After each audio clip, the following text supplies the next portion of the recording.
11장에서 12장으로 넘어가는데 등장인물은 좀 비슷해 보이죠. 그런데 시간적으로는 좀 훌쩍 넘어선 것 같습니다. 1절의 시작을 그렇게 하죠. 유월절 엿새 전이라고 말을 하고 있습니다. 유월절 엿새 전. 엿새 전에 다시 베다니에 방문하셨다는 겁니다. 예수님은 유월절 어린 양처럼 십자가에 못 박히셨으니 이제 곧 십자가에 못 박힐 시간이 엿새 전으로 다가왔다. 이런 의미를 품고 있습니다. 모세 때 유월절은 어떤 날이었죠? 이스라엘 백성들이 애굽에서 나와 구원함을 받은 특별히 그날은 죽음의 대재앙 앞에서 흠없는 어린 양 한 마리를 잡아서 그 집에 문설주와 임방에다가 그 피를 바를 때 죽음의 재앙이 넘어가는 그것을 기념하는, 마찬가지로 예수 그리스도의 유월절 어린 양 되심은, 그의 십자가에서 죽으심은 그의 피로 인하여, 그의 피를 흘림으로 인하여 자기 백성들을 죄에서 구원하기 위한 날이라는 것입니다. 그 긴박한 날에, 그 중요한 날이 임박한 순간에 사랑하는 사람들이 있던 베다니로 예수님께서 다시 방문하셨다, 이렇게 말하고 있는 겁니다. 아마도 제자들에게도 보이기 위함일 겁니다. 다시 살아났던 기적의 현장으로 데리고 가서 부활 신앙이 무엇인지 그것을 더욱 견고히 다지기 위한 그런 의도된 방문이기도 할 것이고, 무엇보다도 다시 살아남의 기적이 있는 곳에서 이제 장차 있게 될 마리아의 헌신으로 인하여 예수의 죽음이 기념되는 그 사건을 위하여 예수님께서 방문하셨다라고 볼 수가 있습니다. 절묘한 대조가 보이는 거죠. 자, 그것들을 오늘 천천히 말씀을 드리겠습니다. 자, 1, 2, 3절을 먼저 읽어볼까요? 성경을 읽으면서 1, 2, 3절 시작. 유월절 엿새 전에 예수께서 베다니에 이르시니 이곳은 예수께서 죽은 자 살리신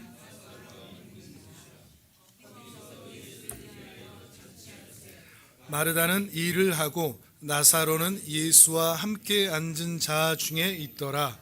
마리아는 지극히 비싼 향유 곧 순전한 나드 한 근을 가져다가 예수의 발에 붓고 자기 머리 털로 그의 발을 닦으니 향유 냄새가 집에 가득하더라. 아멘. 예수님이 베다니를 방문하니까 베다니에 예수님으로 인하여 잔치가 열렸습니다. 이 잔치는 흔치 않은 풍경입니다. 왜냐하면 이스라엘 백성들은 예수님에 대하여 환대하고 감사하기보다 배척하는 일들이 훨씬 많았기 때문입니다. 그런데도 이곳에서는 예수를 환대하고 감사하고 존경의 마음을 내비치고 있는 것이죠. 그런데 이 잔치에 참여한 사람들의 반응이 정말 제각각입니다.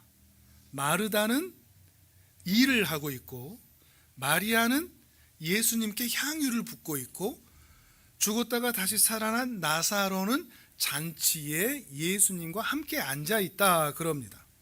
그런데 이들만 있는 게 아니라 제자들은 마리아의 향유 부은 것을 낭비했다고 책망하고 있습니다. 그 중에 유다는 돈을 밝히기까지 하고요. 그리고 수많은 사람들이 예수님과 나사로를 구경하듯 또는 바라보고 있는 모습도 있습니다. 또 대제사장 무리는 죽었다 다시 살아난 나사로 때문에 예수를 더 많이 믿게 되는 모습을 보고 심지어 이제는 나사로마저 죽이려고 모의한다. 이런 다양한 상황이 벌어지고 있습니다. 참 다양하죠. 어쩌면 우리 인간의 군상인 것 같기도 합니다. 어느 한 곳에 모여있는 다양한 사람들의 모습. 이 잔치에 이렇게 다양한 사람들이 모여 있는데 오늘 여러분은 이 예배에 참여하여서 어떤 다양한 마음가짐과 생각과 시선과 초점, 이것을 가지고 주님 앞에 서 계십니까? 이 잔치에 먼저 나사로부터 한번 살펴보시죠. 나사로는 예수님과 함께 앉아 있다 그럽니다. 이 나사로의 잔치에 예수님과 함께 앉아 있음은 죽은 자가 다시 살아나 잔치에 참여하듯이 언젠가 우리 신자들이 죽음에서 부활하여 하늘 잔치에 함께 앉아 있을 모습의 표상이라고 할 수 있습니다. 언제고 우리도 그렇게 설 수 있다는 것이죠. 다만 이것은 현실은 아직 되어 있지 않고 약속으로만 주어져 있습니다. 약속으로만 주어져 있지만 이 약속이 너무나 확실하기 때문에 우리는 반드시 하늘 잔치 그 자리에 주님과 함께 앉아 있을 것입니다. 근데 다만 오늘 본문의 초점은 나사로에게 있지가 않습니다. 그렇죠? 이 나사로가 이렇게 잔치에 있다 하는 것도 그냥 건성으로 넘기지, 나중에 죽인다더라 그러니까 좀 보이지, 나사로가 있는지 없는지도 잘 못 보이겠죠. 안 보이겠죠.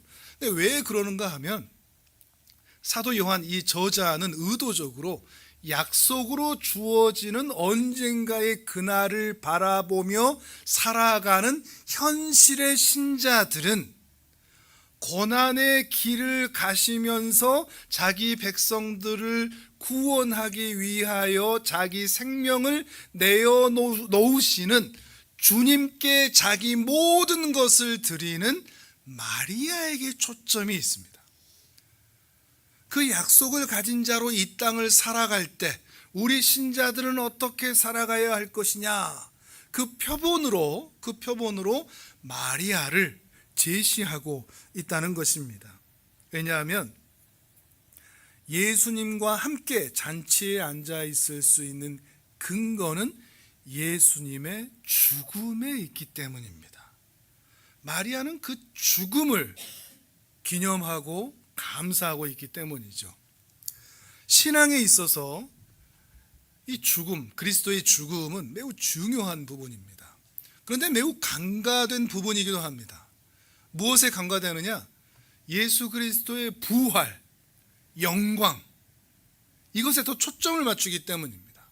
언젠가 우리는 천국과 그 약속, 나사로가 앉아있는 것처럼 우리도 언젠가 그렇게 앉아있을 거야, 이거에 초점을 맞추지, 정작 성경의 저자가 우리에게 말하고 있는 마리아의 모습은 우리에게 우리 일상의 삶, 우리 신앙의 현실에서는 그다지 보이지가 않는다는 것입니다.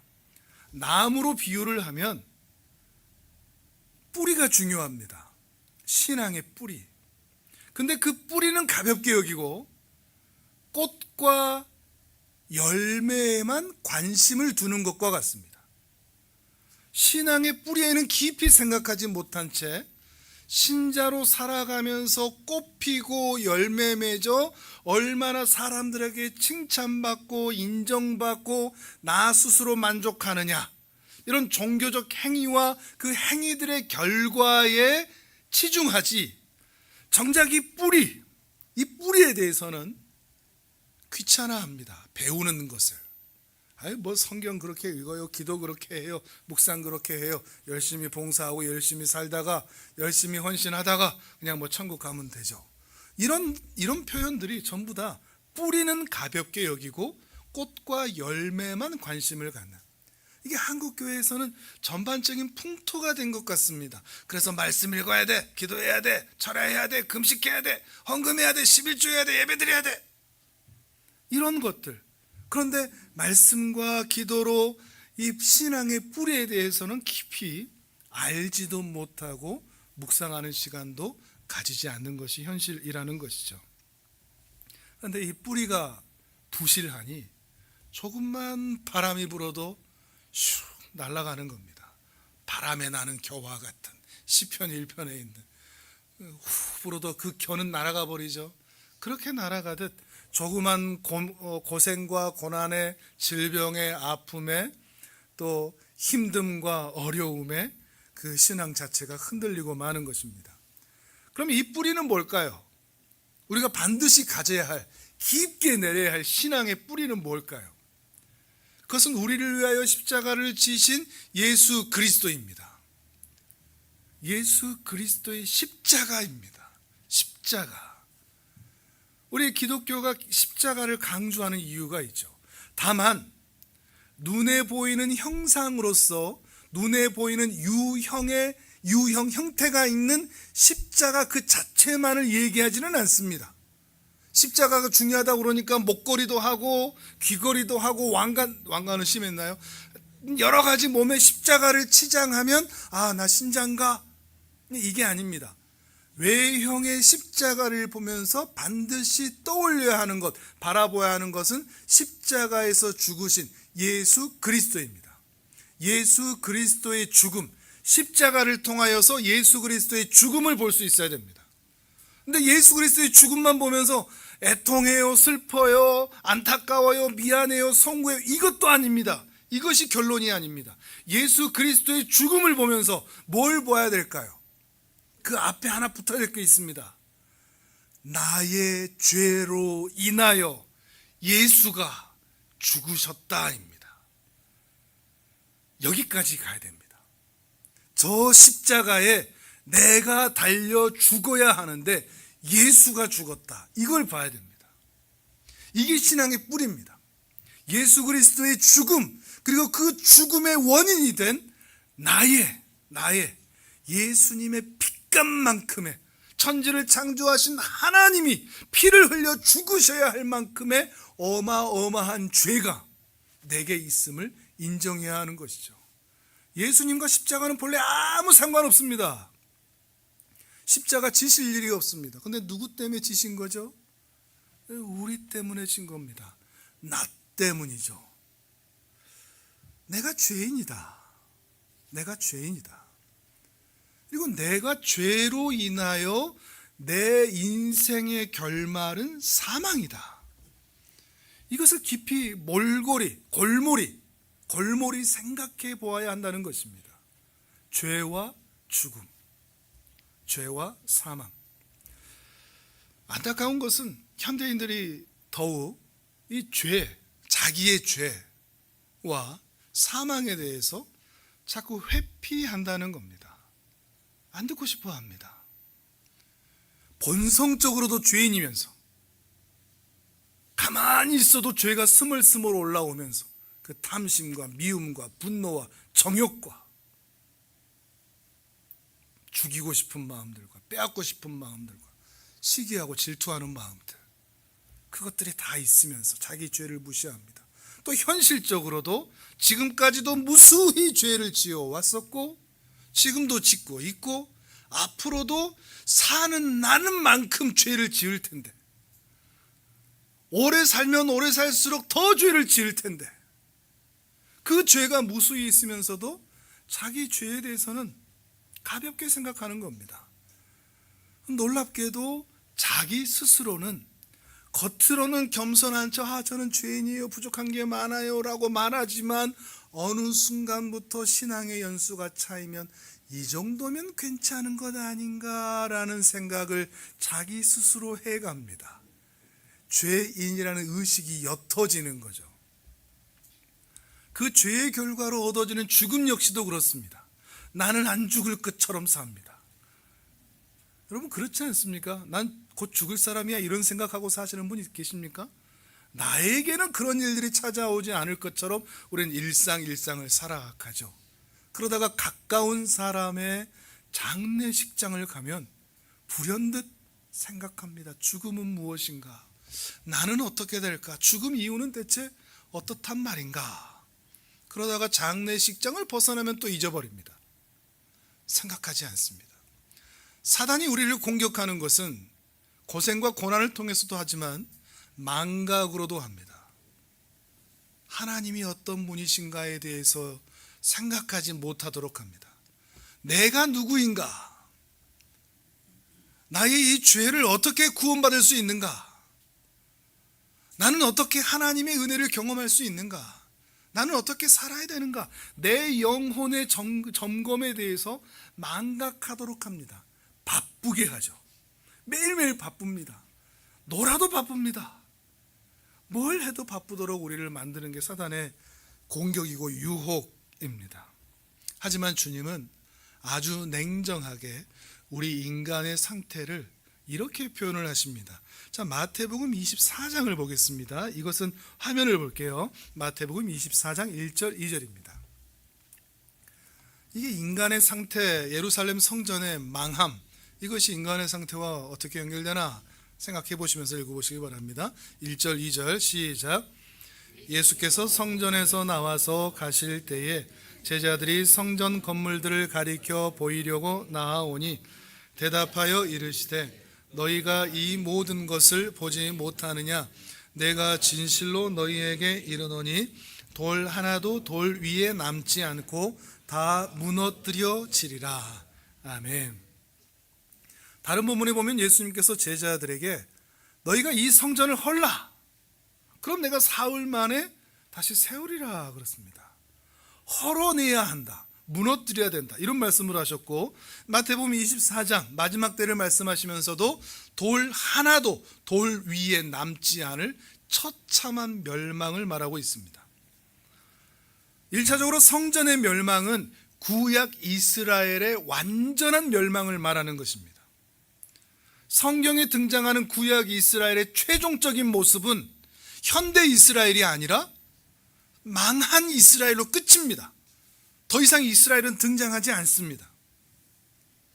멸망합니다. 왜냐하면 이스라엘을 더 이상 고쳤을 수 없는 상태이기 때문입니다.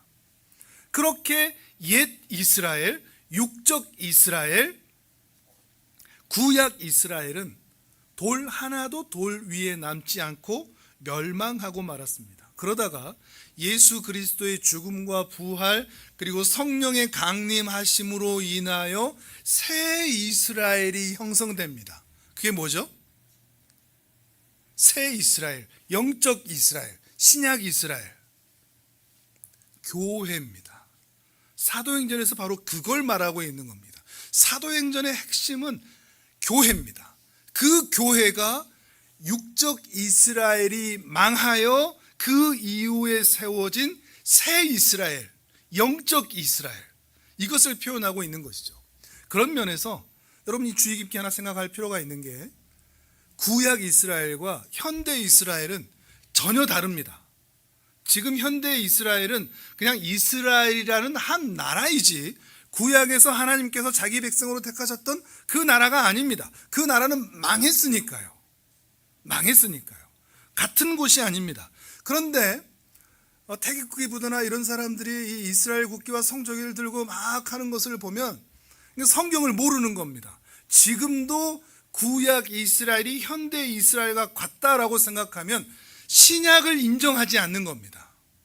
구약과 신약의 연결성을 부인하는 것이 됩니다. 이렇게 부인하는 곳은 딱 한 곳이죠. 유대인들 뿐입니다.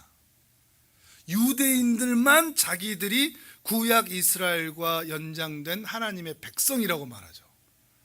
신약 백성들은 그렇게 얘기하지 않는다는 것입니다. 구약 이스라엘은 완전히 망했습니다. 그리고 구약 이스라엘이 실패한 그것을 하나님께서는 성령님을 통하여 전 세계 모든 열방에 교회를 통하여 하나님의 나라를 이루어 가시는 것입니다. 구약에서는 육적 이스라엘을 통하여서 혈통으로 따른 이스라엘을 통하여 하나님의 나라를 이루고자 하셨지만 실패하였고, 그 실패한 사명이 이제는 교회를 통하여 하나님의 나라가 이루어지고 있다는 것이죠. 그런데도 백투 예루살렘 회복운동이라고 말하는 이 세대주의자들의 말에 따라서 마치 현대 이스라엘이 중요한 역할을 해야 하는 것처럼 생각하면 오산입니다. 성경을 잘못 이해하고 있는 것입니다. 이들은 망했습니다. 왜 망했죠? 예수 그리스도를 받아들이지 않았기 때문에 망했습니다. 지금도 메시아를 기다리고 있죠. 자기들에게는 율법과 성전이 있다. 우리는 여전히 율법을 지키고 있으며 성전에서 예배를 드리고 있으니 우리는 하나님의 백성인 것이 틀림없다. 오신 하나님 예수 그리스도는 부인하고 눈에 보이는 율법과 성전에만 고집스럽게 매달리다가 율법도 지키지 못하고 완전한 죄인의 판명을 예수님으로부터 받고 이제는 성전마저도 돌 하나도 돌 위에 남지 않게 되는 완전한 멸망이 그들에게 있었다는 것입니다. 예수님은 유대인들이 말하는 것처럼 너희 스스로 의를 이룰 수 있는 존재가 아니다. 너희 스스로 자기를 보존할 능력이 있느냐, 자기를 지킬 능력이 있느냐, 의의 길로 올라갈 길이 있느냐, 자기 머리 위에 돌 하나 쌓을 그런 실력이 너희에게 있느냐 물으십니다. 없다는 것입니다. 이 죄인이라는 선언에는 매우 중요한 의미도 포함되는데 이 죄인은 결코 하나님과의 연결점이 없다는 겁니다. 바늘길은 실이라도 들어가죠. 근데 죄인은 하나님께로 들어가는 좁은 길 하나 없습니다. 죄인의 길은 어디로 향한다고요? 사망이라는 겁니다. 죄인들이 가는 길은 최종 목적지는 그들의 인생의 종착지는 죽음입니다. 하나님께로 가지를 못하는 것입니다. 인간이 아무리 용을 써도 아무리 자기를 개발해도 의학과 기술과 AI를 만든다고 할지라도 인간의 최종적인 목적지는 하나님으로 향하지 못하고 의의 길로 향하지 못하고 죄의 길, 죄의 싹신, 사망의 길로 향할 수밖에 없다는 것입니다. 그런데도 유대인들은 자기들이 가진 율법과 성전으로 무엇인가를 이루려고 지금도 발버둥치고 있는 것이죠. 자, 사도 바울이 이 상황에 대해서 뭐라고 얘기하는지 성경을 한번 찾아보시죠. 빌립보서 3장 4절에서 9절입니다.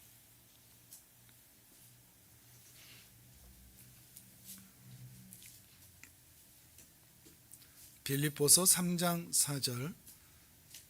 유대인들이 자랑하는 이 율법과 성전을 어떻게 표현하고 있는지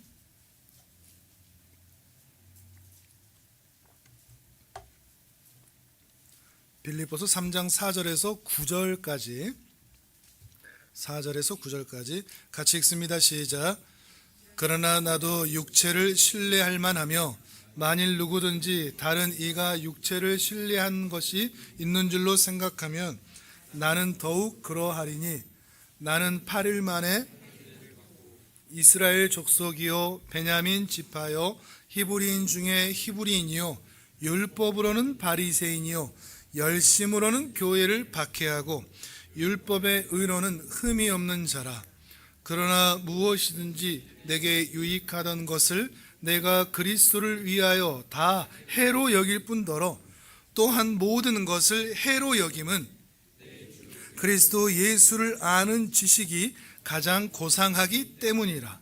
내가 그를 위하여 모든 것을 잃어버리고 배설물로 여김은 그리스도를 얻고 그 안에서 발견되려 함이니 내가 가진 의는 율법에서 난 것이 아니요 오직 그리스도를 믿음으로 것이니 곧 믿음으로 하나님께로부터 난 의라.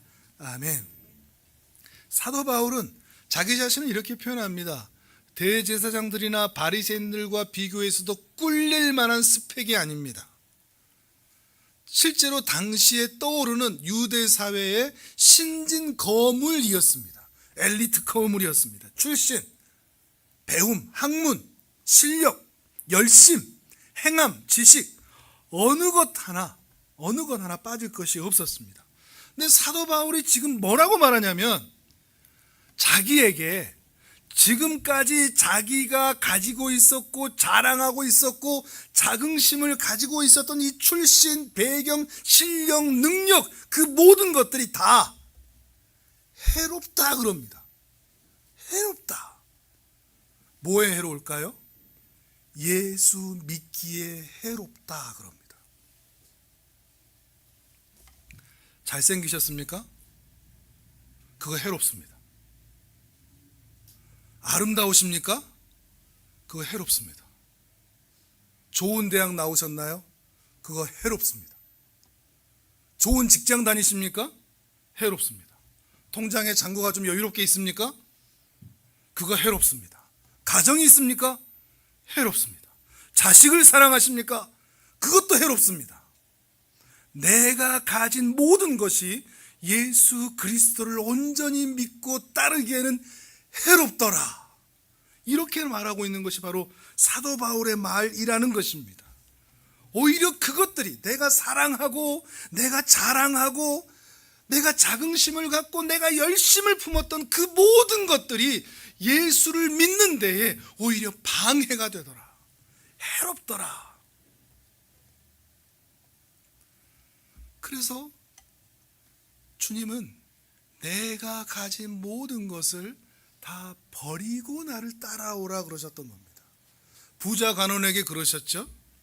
네가 가진 것을 가난한 자들에게, 네가 가진 것을 다 팔아 가난한 자들에게 나눠주고 그제야 나를 따르라. 부자 간원은 어떻게 했죠? 고민하다가 돌아갔죠. 그만큼 어려운 겁니다. 내 것을 버린다는 게. 헌금은 그 신앙적인 의미를 가지고 있습니다. 버리는 겁니다. 헌금은 버리는 겁니다. 헌금은 내가 내 힘으로 내가 가진 것으로 살지 않고 하나님의 은혜로 삽니다라는 신앙의 표식입니다. 내게 있는 것을 떼어내는 거죠. 헌금을 하면 손해입니까? 이익입니까? 경제적으로 100만 원을 벌었습니다. 11조를 10만 원을 했습니다. 그럼 내 수중에 얼마가 남죠? 계산되시죠? 90만 원이 남죠? 그러면 그게 손해죠. 100만 원이 있을 수 있었는데 90만 원만 남았으니까. 그런데 헌금을 한다는 것은 내게 있는 것을 버림으로, 최소한의 것으로 버림으로, 11조가 최소한입니다. 최소한의 것으로 버림으로 나는 내 힘으로 사는 인생이 아니요 돈이 없어도 얼마든지 살 수 있는 하나님의 은혜로 사는 자입니다 라고 하는 신앙의 고백, 거룩한 낭비, 이것이 바로 헌금입니다. 금식도 그렇습니다. 금식도 우리는 먹어야만 힘을 낼 수 있는 사람들입니다. 그런데 안 먹는다는 것은 나는 내게서 나오는 힘으로 사는 인생이 아니라 오직 하나님의 은혜로 사는 인생임을 고백하는 겁니다. 내 모든 힘을 빼면서, 금식하여 힘을 빼면서. 그래서 금식과 금식 기도의 결과로 얻어지는 그 은혜의 내용물마저도 내 금식의 결과가 아니라 나는 아무것도 아니요 주님께서 일하셨다고 하는 믿음의 표징이 되는 것입니다. 그게 금식입니다. 새벽 기도도 마찬가지입니다. 새벽 기도는 편하지 않겠다는 겁니다. 잠을 잘 수 있는 내 권리를 포기하겠다는 겁니다. 쉽지 않겠다는 겁니다. 쉽게 살지 않겠다는 겁니다. 나의 편안함을 내려놓는 겁니다. 나의 유익을 내려놓는 것입니다. 그래서 하나님의 은혜로 사는 것을 확인하는 시간이 바로 새벽 기도입니다. 비나이다 소원 비는 시간이 새벽 기도가 아니라 사람의 도움도 그렇습니다. 지금 투표가 이제 한창인데 광주 전남 통합특별시장이 이제 뽑히고 나서 어떻게 우리 하늘 품은 교회를 알고 가난한 자들의 친구들도 알고 이 하늘 창고 사역도 알아서 시장이 찾아와서 갑자기 내가 이제 이 모든 사역을 최대한 성심껏 도와주겠습니다. 이렇게 얘기하면 꿈이냐 생시냐 그러겠지만 받아야 될까요? 말아야 될까요? 경제적으로, 실리적으로는 받는 게 좋죠. 근데 신앙적으로는 깊이 고민해야 됩니다. 내가 한 개 심어서 겨우 한 개 얻다가 내가 2개 심어서 겨우 2개 얻는 수준으로 차근차근 이렇게 가다가 10년 동안 할 수 있는 일을 1시간에 해버리는 그 일을 보면 힘과 권력에 대하여 쫓아갈 수밖에 없습니다. 그러면 신앙인은 게을러집니다. 사람의 도움으로 일하는 방법만 찾게 됩니다. 하나님의 은혜와 힘으로 이끌어 가시는 역사를 보기보다 사람을 동원하여 더 편하게 일하는 방법을 쫓아가는 것으로 변질될 수밖에 없다는 것입니다.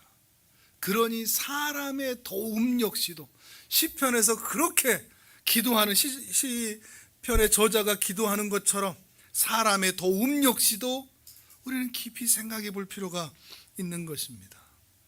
우리는 그런 욕망에 빠지지 않도록 내버리고 내려놓고 버리는 그런 훈련들을 해야 한다는 것이죠. 다 해롭습니다. 사람의 도움도 해롭습니다. 이렇듯이 마리아가 예수님의 발 앞에 향유를 부은 것은 예수님의 죽음 앞에서 자기가 가진 모든 것을 버리는 행위입니다. 이해하시겠습니까? 그저 예수님 십자가 지신다니 안타까워요, 슬픈 마음으로 향유 부어드릴게요가 아니라 예수 그리스도의 죽음을 바라보는 자가 나의 힘과 노력과 실력으로는 결코 구원을 이룰 수 없음을 확인하고 그 주님께 감사함으로 내 모든 것을 전부 내어 드리는 것, 이것이 바로 마리아의 헌신이라는 것입니다. 자기를 통째로 드리는 겁니다. 내게 남아있는 것이 있어도 좋다 없어도 좋다, 주님 가신 발 앞에 나의 모든 죄를 사하시기 위하여 내가 할 수 없는 그 일을 십자가에 이루러 가시는 그 하나님의 은혜 앞에 자기의 전부를 쏟아낸 것이죠. 이것이 신자의 모습이어야 한다는 것입니다. 오늘 보면 3절을 다시 읽어보겠습니다. 3절 시작. 마리아는 지극히 비싼 향유 곧 순전한 나드 한 근을 가져다가 예수의 발에 붓고 자기 머리털로 그의 발을 닦으니 향유 냄새가 집에 가득하더라. 아멘. 이 3절을 설명하기 위해서 지금까지 긴 설명을 해왔습니다. 이해하실 수 있었으면 좋겠습니다. 이것이 가지는 의미, 더 큰 은혜가 무엇인지, 주님의 발 앞에 우리가 살아야 할 마음의 자세가 무엇인지. 그런데 당시 이스라엘의 영적 형편, 돌 하나도 돌 위에 남지 않고 멸망할 수밖에 없었던 이스라엘의 영적 형편은 어떠했느냐? 화면을 보겠습니다. 말라기 1장 13절입니다. 마리아와는 너무나 비교되는 모습이 이스라엘의 대표적인 모습으로 기록되어 있습니다. 1장 13절 시작. 만군의 여호와가 이르노라.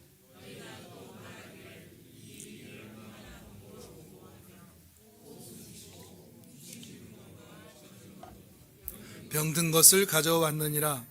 너희가 이같이 봉헌물을 가져오니 그것을 너희 손에서 받겠느냐? 이는 여호와의 말이니라. 아멘. 하나님의 백성이라고 자부하던 자들이, 그래서 그 은혜로 산다고 얘기하는 자들이 하나님께 예배한다고 하면서 그들은 코웃음을 칩니다. 뭐라고요? 번거롭다. 아이 귀찮아. 예배드리기 귀찮아. 찬양하기 귀찮아. 찬양하면 목 아파. 주일날 예배드리러 오면 시간 아까워. 기름값 아까워. 귀찮아. 밥하기도 귀찮고 다 귀찮아. 코웃음을 친다는 것입니다. 그래도 안 할 수 없으니까 하는 게 뭐냐? 드린다는 게 훔친 물건입니다. 훔친 물건이라는 것은 내 것이 아니라는 겁니다. 내 걸로는 주기 싫다 이겁니다. 다른 사람 거 훔쳐서 주겠다 하는 겁니다. 그리고 저는 것, 병든 것입니다.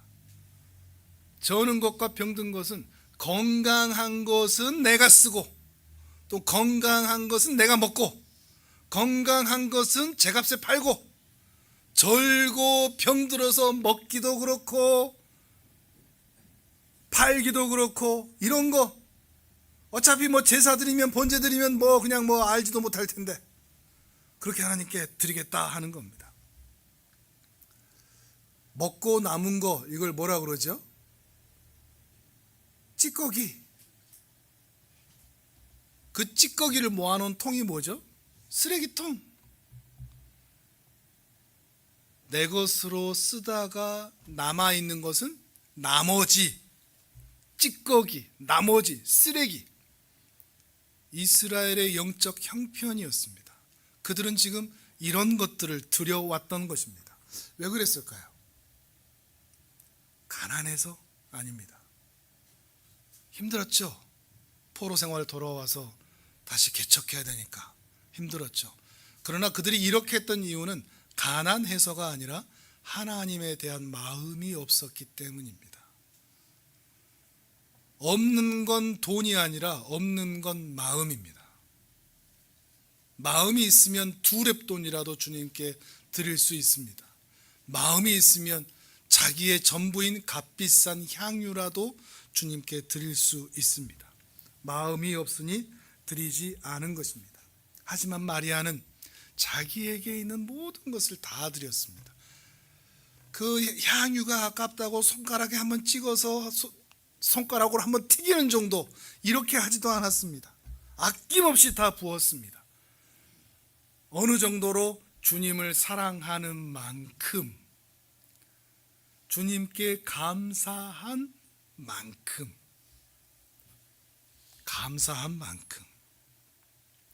눈에 보이지 않는 그 사랑과 눈에 보이는 드림이 비례합니다. 마음에 간직하고 있는 사랑의 모습과 내 삶의 행동으로 나타나는 그 모습이 같은 수준입니다. 겉과 속이 다르지 않습니다. 마음과 겉이 동일하게 나타납니다. 주저함도 인색함도 거리낌도 없습니다. 근데 독특하게 발에다 부었단 말이죠. 왜 발에 부었을까요? 값비싼 향유는 머리에 붓습니다. 제사장도 그렇고 이렇게 막 머리에다 붓지 않습니까? 왜 발에 부었을까요? 값비싼 향유와 그 척박한 광야에서 흙먼지로 뒤덮인 그 발은 대조를 이루죠. 뭔가 어울리지가 않습니다. 근데 아마도 이 마리아가 예수님께 다가가면서 머리 쪽으로 비스듬히 누워 계셨을 테니까 머리 쪽으로는 가지도 못하고 발끝에 앉아서 있었던 것 같습니다. 그리고 그 주님의 은혜가 너무나 감사해서 울었고 그 발에 향유를 부었던 것이죠.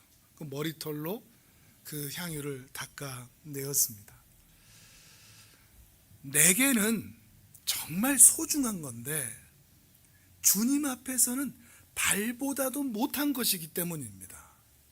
이해하시겠습니까? 내게는 정말 큰 것을 다 드리는데 소문내고 사람들 모여보세요 나 이렇게 해요 하지 않고 그 주님 앞에 그 주님의 발보다도 못하다는 그 낮고 겸손한 마음으로 주님께 드리기 때문입니다.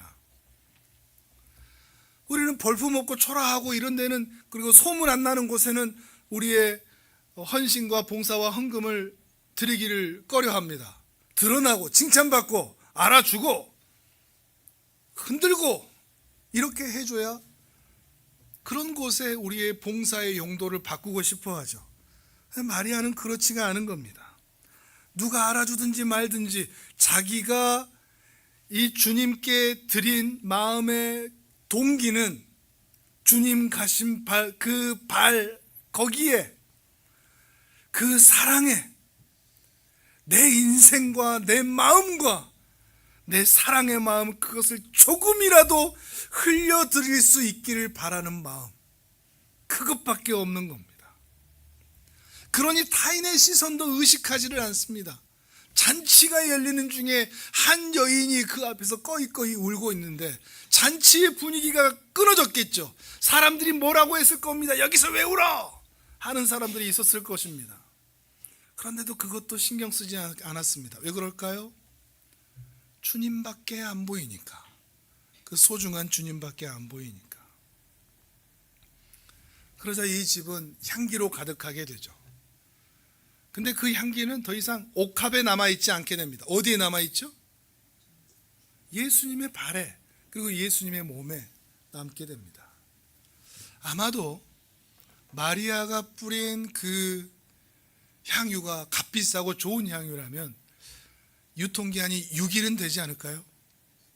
그 말은 십자가 지시로 올라가는 그 발끝까지 이 향유 냄새가 그윽하게 예수님 뒤를 따라왔다는 것입니다. 죽음으로 가는 길, 그 길 위에 죽음의 냄새가 나지 않고 향기가 날 수 있었던 것은 마리아의 헌신에 있었다는 것이죠. 죽음의 자리에서 생명의 향기가 나는 것, 이것은 기독교만의 독특한 모습, 신자들만의 아름다운 모습이 아닐까 싶습니다. 오늘 설교를 여기서 끝마치면 좋겠는데, 그럼 은혜롭게 끝나겠는데 그렇지가 않습니다. 날카롭게 등장하는 한 무리가 있습니다. 자, 오늘 보면 4절, 5절, 6절입니다. 4절, 5절, 6절 같이 읽습니다. 시작. 제자 중 하나로서 예수를 잡아줄 가룟 유다가 말하되 이 향유를 어찌하여 300데나리온에 팔아 가난한 자들에게 주지 아니하였느냐 하니, 이렇게 말함은 가난한 자들을 생각함이 아니요 그는 도둑이라 돈괴를 맞고 거기 넣는 것을 훔쳐가미러라. 아멘. 유다입니다. 제자 중에 유다가 등장을 합니다. 이 유다는 경제 감각이 아주 뛰어난 사람입니다. 그러니까 예수님과 그 무리의 돈괴를 맡은 재정 담당인 것이죠. 거기다가 이 값비싼 향유가 300데나리온의 가치가 있다는 것을 알아본 식견이 있는 사람입니다. 마리아가 향유 붓는 그 모습을 보고 저거 300데나리온짜리인데? 바로 알아본 겁니다. 이 유다만 알아본 거죠. 1데나리온이 하루 품삯이거든요. 300데나리온은 300일치입니다. 쉬는 날 어떻게 생각한다고 치면 1년치 연봉입니다. 여러분 각자의 1년치 연봉이 얼마나 되는지 모르겠습니다만 그거 주님께 부어드릴 수 있겠습니까? 근데 이게 어마어마한 금액이라는 게 아이러니하게도 모순적이게도 돈 밝히는 유다 때문에 드러난 거죠. 그것 때문에 오히려 더 마리아의 헌신이 얼마나 큰지가 확인되고 말이죠. 그런데 이 유다의 재능이 주님을 따르고 주님을 사랑하고 주님을 닮아가는데, 하나님의 나라를 확장하는 데 사용되지 않고 부정적인 여론을 형성하고, 이 유다의 말 한마디에 여론이 뒤바뀌거든요. 사람의 말 한마디가 늘 그렇습니다. 옳은 소리 하나, 맞는 말 하나, 부정적인 말 한마디가 여론을 형성합니다. 가룟 유다의 이 한마디가 12제자의 모두의 마음을 대변하게 됩니다. 그 정도로 영향력이 있는 거죠. 거기다가 가난한 자들을 내세워서 자기의 탐욕을 가리우는 데 사용합니다. 가난한 자들을 위해서 그 300데나리온 팔아서 그거 썼으면 좋았을 것 아니냐, 마침 매우 의로운 사람처럼 보이죠. 유다는 거기에 악용하고 있다는 것입니다. 그런데 자기의 의도대로 되지 않자 이 사건 이후로 유다는 대제사장 무리에게 찾아갑니다. 그리고 거래를 합니다. 예수를 팔 테니 얼마를 주실 텐가? 은 30의 거래가 성사됩니다. 온 우주를 지으시고 우리 죄인의 죄를 해결하기 위해 이 땅에 오신 예수님의 목숨값이 30냥입니다. 저렴하죠. 예수님의 몸값이 저렴한 게 아니라 가룟 유다가 저렴합니다. 그 인생이 저렴합니다. 겉으로는 사회적 정의를 외치는 것 같지만, 겉으로는 옳은 소리를 하는 것 같지만, 결국에는 금전적인 이득을 위해서 자기 스승마저도 배신하고 팔 수 있는 자가 바로 유다였습니다. 이제 요한복음의 저자 사도 요한의 시선은 대제사장 무리에게로 옮겨갑니다. 자, 9절, 10절, 11절을 읽어보겠습니다. 같이 읽습니다. 시작. 유대인의 큰 무리가 예수께서 여기 계신 줄을 알고 오니 이는 예수만 보기 위함이 아니요 죽은 자 가운데서 살리신 나사로도 보려 함이로라. 대제사장들이 나사로까지 죽이려고 모의하니 나사로 때문에 많은 유대인이 가서 예수를 믿음이로라. 아멘. 대제사장 무리는 예수님을 죽이는 데만 혈안이 되어 있습니다. 그런데 다시 살아난 나사로 때문에 예수님을 더 많이 믿게 되는 것을 보니 예수님이 다시 살리신 나사로를 이 무리가 다시 죽이려고 하고 있습니다. 광란의 광기죠. 하늘도 못 막고 바다도 못 막을 것 같습니다. 그리고 이들의 광기는 지금도 이어지고 있는 것 같습니다. 지금도 전쟁의 광기로. 그 누가 막을 수 있을까요? 그 누가 이 땅에 평화를 안착시킬 수 있을까요? 자, 이제 여러분에게 처음 드렸던 질문으로 돌아가겠습니다. 여러분은 이 잔치에서 어느 배역을 맡고 계신 것 같습니까? 여러분은 여러분의 일상에서 어떤 삶을 살아가고 있는 것 같습니까? 죽음을 앞두신 예수님의 그 앞에, 그 길 앞에 주님이 가시는 그 길을 알고 그 발걸음을 축복하며 자신의 모든 것을 드렸던, 사랑했던, 감사했던 마리아의 마음입니까? 아니면 부활이요 생명이라 라는 말씀을 들었지만 그 말씀을 이해하지 못한 채 그저 혼인잔치에서 열심히 일하는 데에만 마음이 빼앗겨 있는 마르다와 같습니까? 잔치에 앉아있는 나사로와 같이 나는 이미 구원받았어, 나는 이미 천국 왔어, 그런 마음일까요? 잔치에 구경하러 온 수많은 구경꾼들일까요? 예수님의 뒤를 따르고 있고 제자라는 이름도 가지고 있지만 정작 탐욕과 이익에 빠져 신앙을 이용하고 있는 제자들, 특히 유다와 같지는 않습니까? 우리 중에 설마 그런 사람은 없겠지만 나사로도 죽이고 예수도 죽이고 내 옆에 있는 사람들 다 깎아내리고 비난하고 죽이고 예수 못 믿게 하는 그런 광란의 질주를 하는 그런 대제사장 무리는 우리 중에는 없기를 바랍니다. 자, 다시 우리가 맡은 배역은 무엇입니까? 그리고 오늘 나의 신앙은 어느 자리에 있습니까? 오늘 나에게는 어떤 향기가 나고 있습니까? 나는 주님께 드릴 수 있는 향유가